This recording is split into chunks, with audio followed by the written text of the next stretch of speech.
yang indah ini di penghujung kegiatan pengenalan kehidupan kampus untuk mahasiswa baru di STTIK Sentosa Asli ini. Kami mau menutupnya dengan pujian syukur, dengan perenungan akan firman dalam persekutuan yang indah. Berkati persekutuan ini ya Tuhan. Biarlah firman yang akan kami dengarkan bersama boleh menjadi suluh penerang dalam hidup kami. Berkati kami semua yang ada di sini.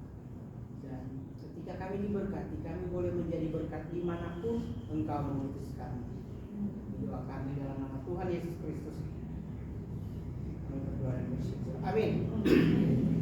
Shalom. Shalom. Akhirnya. Udah. Habis ini pokoknya sudah. Berikut kalau mau kuliah lagi saya nggak boleh terlambat.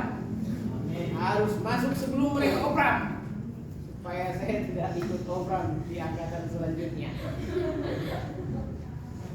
Tapi nggak apa-apa, ini suatu pengalaman yang indah.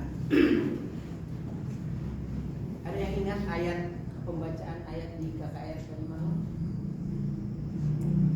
Di Timotius 2 ayat 1 sampai 4. 1 sampai 13 tentang apa? Pejuang. Prajurit. Laskar, prajurit. Oke. Hari ini saya rindu kita sama-sama membaca satu bagian dalam firman Tuhan, Lukas pasal 17. Mungkin kalian sudah sering dengar juga ayat ini. Dan ayat ini punya kesan tersendiri dalam kehidupan saya, sehingga saya boleh berdiri di tempat ini saat ini. Ya, ada kesaksian pribadi yang luar biasa dari pembacaan ayat ini. Lukas pasal 17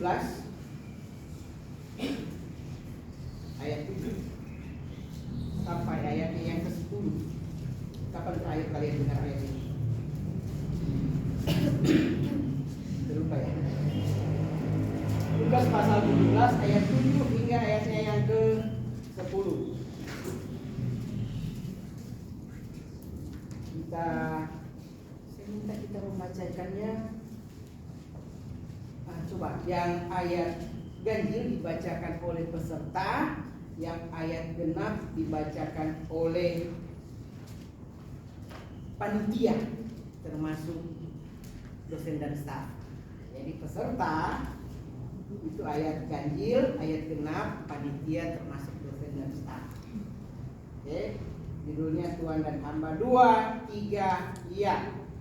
Siapa di antara kamu yang mempunyai seorang hamba yang mengajar atau menggembalakan ternak baginya, akan berkata kepada hamba itu setelah ia pulang dari ladang, mari segera makan. Bukankah sebaliknya ia akan berkata kepada hamba itu, sediakanlah makananku di dalam pinggangmu dan layanilah aku sampai selesai aku makan dan minum, dan sesudah itu engkau boleh makan dan minum. Adakah ia berterima kasih kepada hamba itu karena hamba itu telah melakukan apa yang ditugaskan kepadanya? Demikian juga kamu, apabila kamu telah melakukan segala sesuatu yang ditugaskan kepadamu, hendaklah kamu berkata, kami adalah hamba-hamba yang tidak berguna, kami hanya melakukan apa yang kami harus lakukan. Sampai di sana pembacaan firman Tuhan. Kapan terakhir dengar ayat ini? Barusan. Ayat ini berkesan. Suatu hari dalam satu kondisi kami berbincang-bincang ada 3 orang tentang ayat ini. Siapa kamu? Kami adalah hamba-hamba yang tidak berguna. Katakan sama yang satunya lah. Sudah tahu nggak berguna, ngapain di sini? Tiba-tiba ada suara dari dalam. Siapa itu? Disuruh pusat belakang. Karena ngomong sembarangan tentang ayat ini. Pernah saya cerita kisah ini? Belum. Teriak. ganas banget yang di dalam itu. Takut kami semua. Padahal kami semua yang di situ lebih tua dari yang teriak di dalam itu. Lalu nurut terus itu kisah yang tak terlupakan. Saya menjalani opram, yang opram saya itu 10 tahun lebih muda. Salah satu panitianya. Jadi yang tua-tua opram sini ada kawan kita kan. Tapi saya tidak berkecil hati. Yang jadi panitia salah satu, dia bilang 10 tahun lebih muda.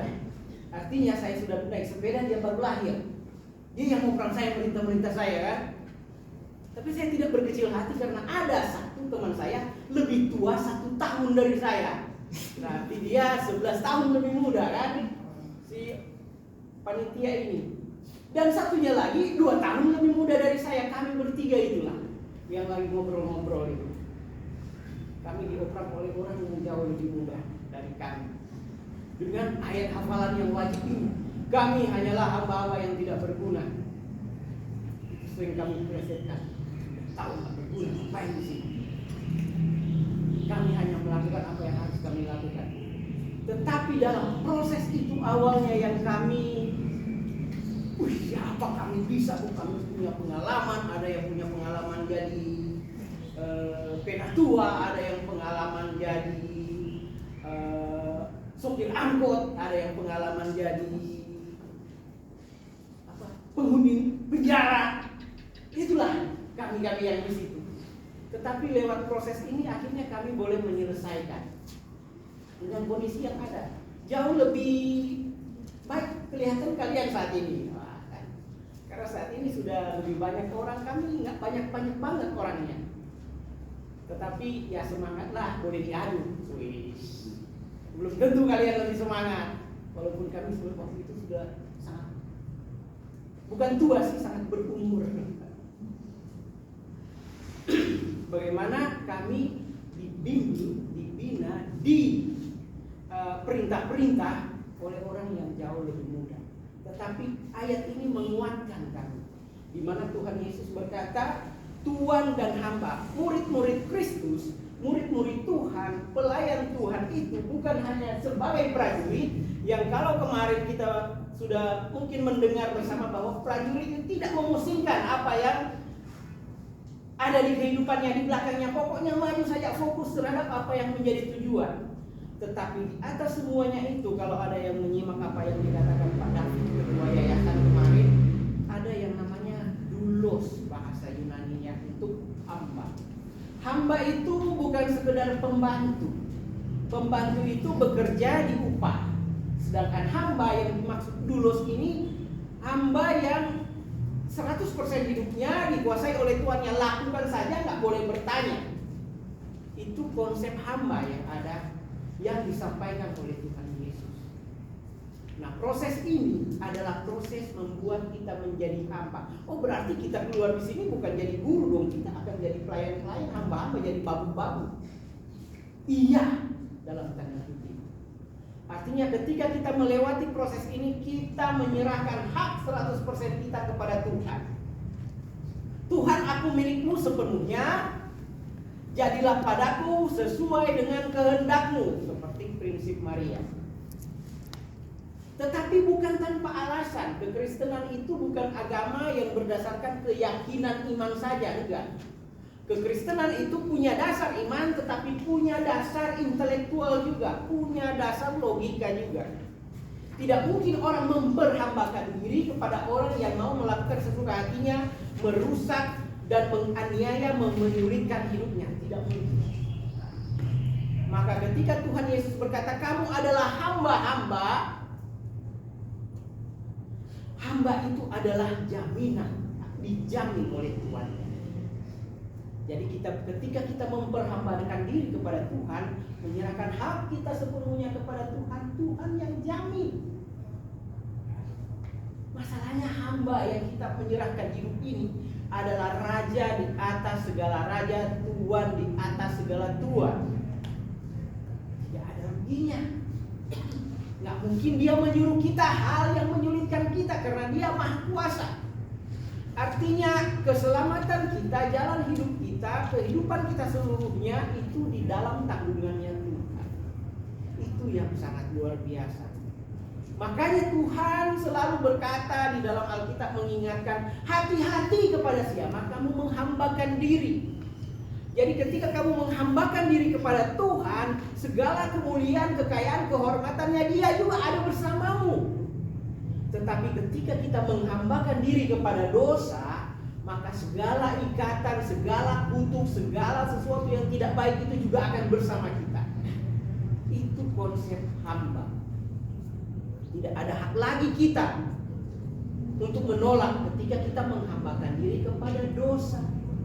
Ketika kita menghambakan diri kepada perbuatan-perbuatan daging, menghambakan diri kepada daging bukan berarti daging yang bisa dimakan, tetapi keinginan-keinginan hawa nafsu kita. Ketika kita menghambakan diri kepadanya, maka kita tidak ada jaminan, yang ada kita rusak. Tidak ada jaminan keselamatan. Ini hal yang luar biasa yang mau disampaikan. Mahasiswa baru maupun mahasiswa lama, ketika kita datang di tempat ini, saya tahu banyak yang kita korbankan. Benar atau benar? Banyak yang kita korbankan. Mau mahasiswa lama, mau mahasiswa baru. Ketika melangkah dan tersadar, saya sudah ada di sini. Kalau dipikir ke belakang, banyak yang kita korbankan. Keluarga kita. Kita tinggal, bukan korbankan kita bikin korban, enggak. Artinya kita tinggalkan untuk sementara waktu. Pekerjaan kita bagi yang sudah sempat bekerja, kakak adik kita, lingkungan kita di mana kita beraktivitas bersama, orang-orang yang ada di lingkungan kita, circle-nya kita, pertemanan kita, kita abaikan untuk sementara waktu kita datang menuntut. Banyak yang kita korbankan. Belum lagi hati kita yang kita tinggalkan sebagian di sana, kan? Dikorbankan juga itu. Dengan keyakinan saya akan kembali, nantikan saya ya. Pas sampai di sini goyah juga. Itu yang kakak tingkat, yang ada ini mungkin belum ya. Belum, nanti. Artinya ada hati yang harus dijaga dan ternyata kita tak bisa menjaganya. Langsung bersuara dia.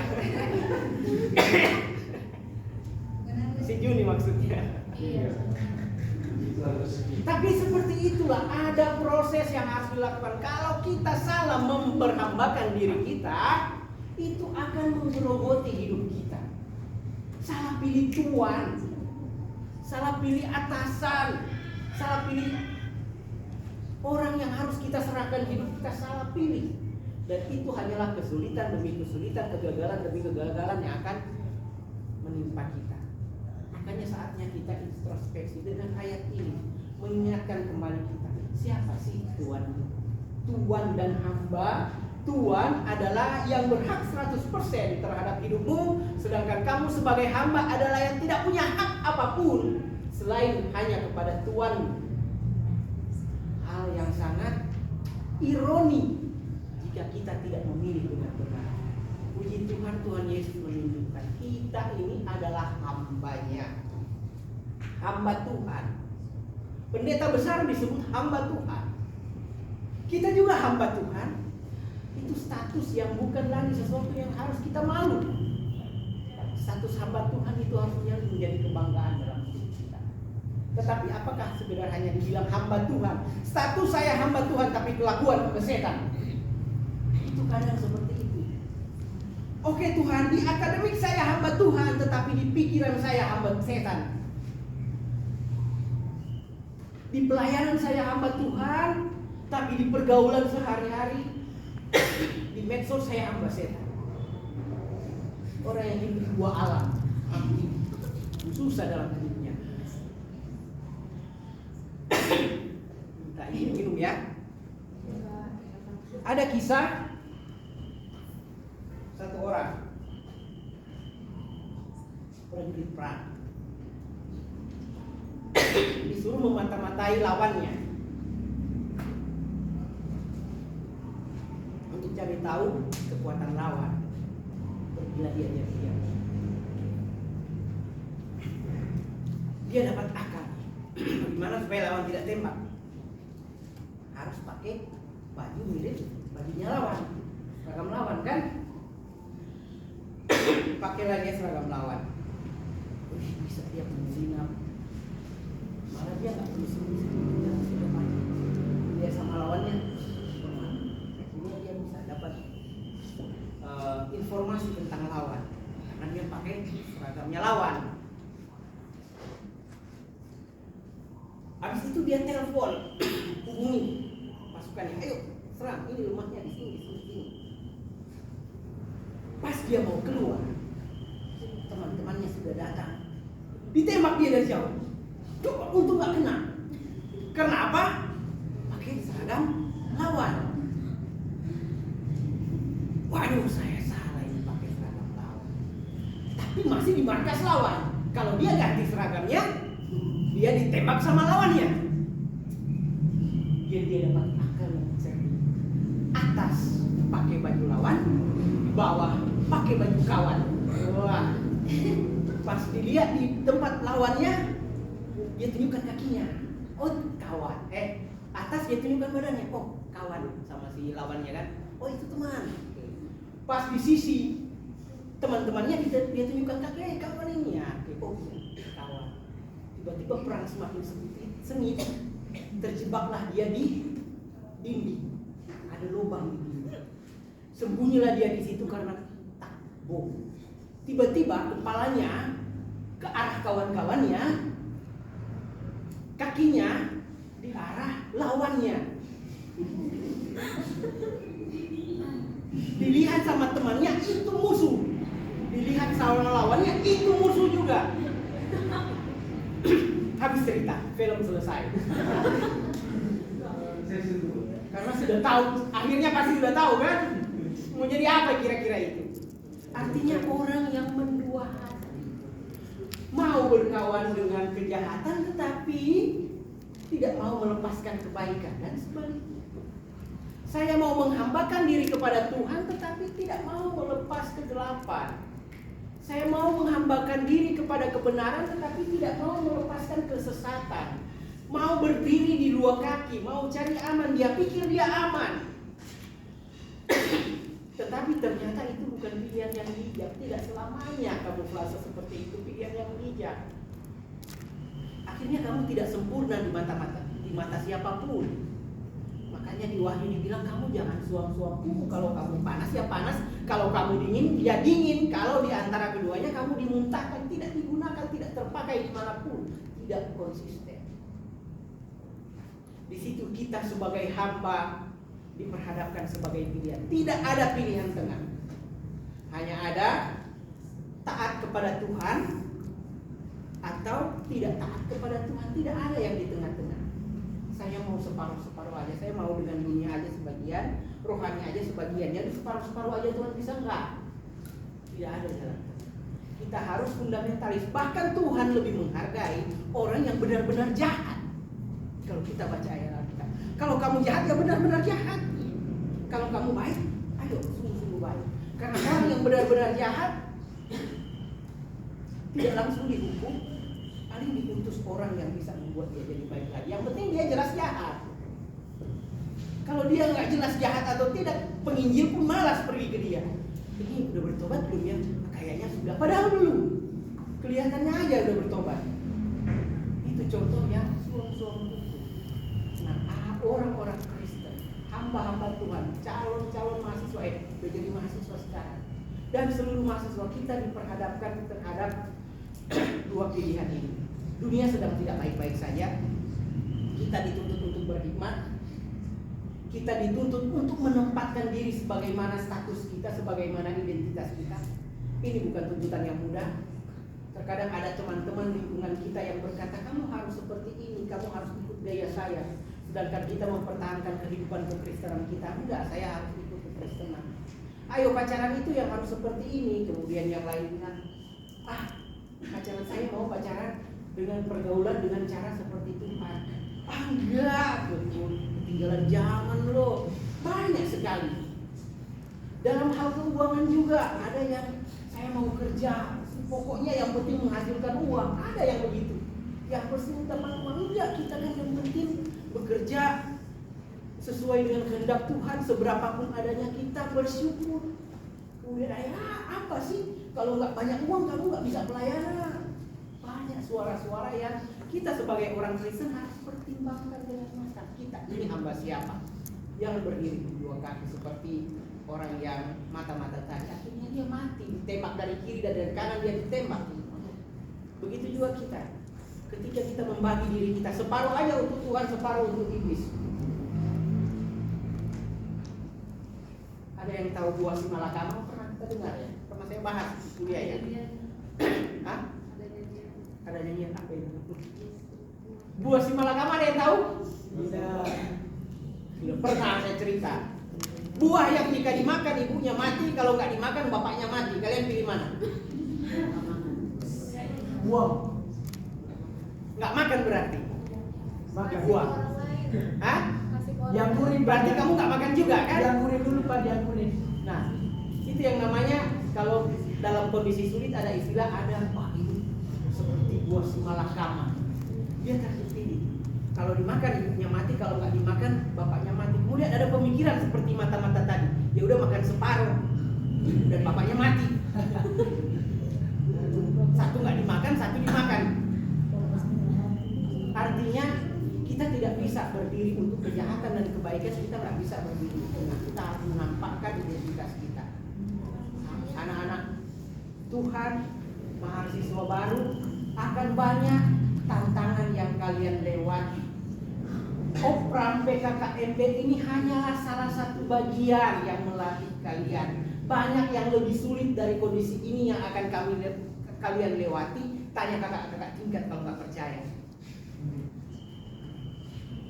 Artinya oh iya ya.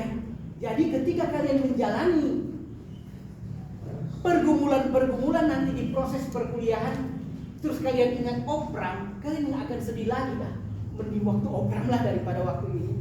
Akan ada titik saat kalian akan berpikir itu. Tetapi percayalah, ketika kalian menempatkan diri kalian, memperhambakan diri kepada Tuhan yang benar, satu jaminan Tuhan, Tuhan akan menyertai.